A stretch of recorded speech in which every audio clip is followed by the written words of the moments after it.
मेरा काम ये नहीं है कि मैं किसी नेता के ऊपर कमेंट करूं। लेकिन कल मैंने एक बात कही थी, मेरे पास वक्फ मंत्रालय रहा है उत्तर प्रदेश में कुछ दिन, मैंने सिवाय मुकदमेबाजी के कुछ नहीं देखा। और आपको एक बात याद दिलाता हूँ, 1986 में मुस्लिम वीमेन प्रोटेक्शन एक्ट पास हुआ था, याद है आपको, जिस पर मैंने इस्तीफा दिया था। उसमें कहा गया था कि अगर तलाकशुदा महिला को देखने वाला कोई नहीं है तो उसको वक्फ बोर्ड से माहाना भत्ता दिलवाया जाएगा।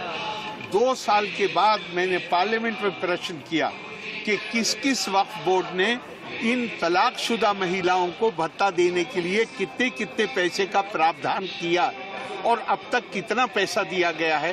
2 साल बाद तो जवाब आया, किसी भी वक्फ बोर्ड ने 1 पैसे का भी प्रावधान नहीं किया है, न किसी को कोई पैसा दिया गया। तो वक्फ बोर्ड की जो हालत है, इतनी प्रॉपर्टी है और उनके पास तनख्वाहें देने के लिए पैसे नहीं है, तो ये पैसा कहाँ जा रहा है? तो इसका मतलब कहीं ना कहीं गड़बड़ है, तो उसके सुधार की आवश्यकता है। मैं अपनी बात कह सकता हूँ, मैं किसी को मैं नहीं जानता आएगा नहीं आएगा, जरूरत है चेंज। मेरा काम ये नहीं है कि मैं किसी नेता के ऊपर कमेंट करूं। लेकिन कल मैंने एक बात कही थी, मेरे पास वक्फ मंत्रालय रहा है उत्तर प्रदेश में कुछ दिन, मैंने सिवाय मुकदमेबाजी के कुछ नहीं देखा।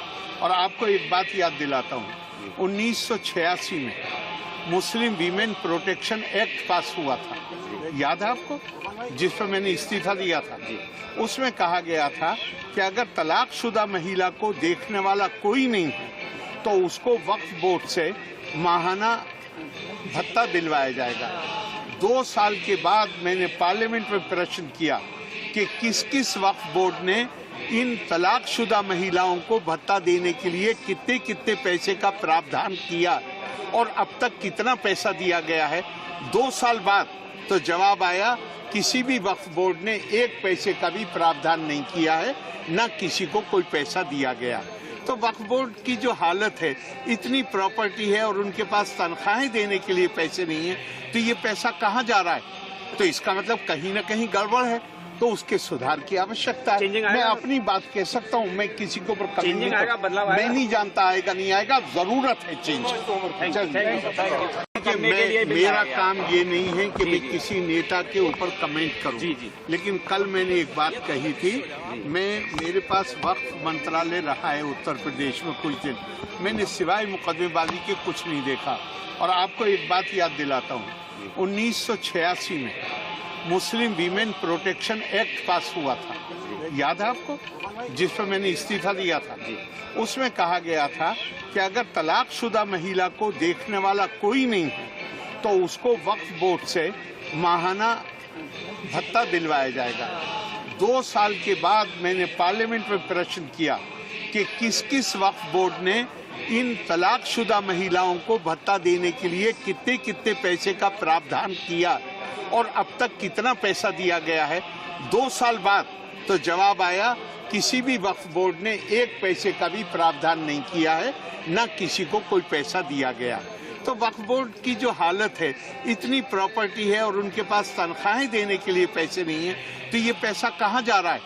तो इसका मतलब कहीं ना कहीं गड़बड़ है, तो उसके सुधार की आवश्यकता है। मैं अपनी बात कह सकता हूँ, मैं किसी को मैं नहीं जानता आएगा नहीं आएगा, जरूरत है चेंज।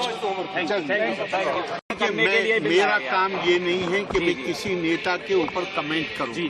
लेकिन कल मैंने एक बात कही थी, मेरे पास वक्फ मंत्रालय रहा है उत्तर प्रदेश में कुछ दिन, मैंने सिवाय मुकदमेबाजी के कुछ नहीं देखा। और आपको एक बात याद दिलाता हूँ, 1986 में मुस्लिम वीमेन प्रोटेक्शन एक्ट पास हुआ था, याद है आपको, जिस पर मैंने इस्तीफा दिया था। उसमें कहा गया था कि अगर तलाकशुदा महिला को देखने वाला कोई नहीं है तो उसको वक्फ बोर्ड से माहाना भत्ता दिलवाया जाएगा। 2 साल के बाद मैंने पार्लियामेंट में प्रश्न किया कि किस किस वक्फ बोर्ड ने इन तलाकशुदा महिलाओं को भत्ता देने के लिए कितने कितने पैसे का प्रावधान किया और अब तक कितना पैसा दिया गया है। 2 साल बाद तो जवाब आया, किसी भी वक्फ बोर्ड ने 1 पैसे का भी प्रावधान नहीं किया है, न किसी को कोई पैसा दिया गया। तो तो वक्फ बोर्ड की जो हालत है, इतनी प्रॉपर्टी है और उनके पास तनख्वाहें देने के लिए पैसे नहीं है, तो ये पैसा कहाँ जा रहा है? तो इसका मतलब कहीं ना कहीं गड़बड़ है, तो उसके सुधार की आवश्यकता है। मैं अपनी बात कह सकता हूँ, मैं किसी को मैं नहीं जानता आएगा नहीं आएगा, जरूरत है चेंज। अगर आप ये वीडियो YouTube पर देख रहे हैं तो हमारे चैनल को सब्सक्राइब कर बेल आइकन दबाएं, और Facebook पर देख रहे हैं तो हमारे पेज को लाइक करें। 8 मिलियन प्लस सब्सक्राइबर, आपके इस भरोसे के लिए बहुत धन्यवाद।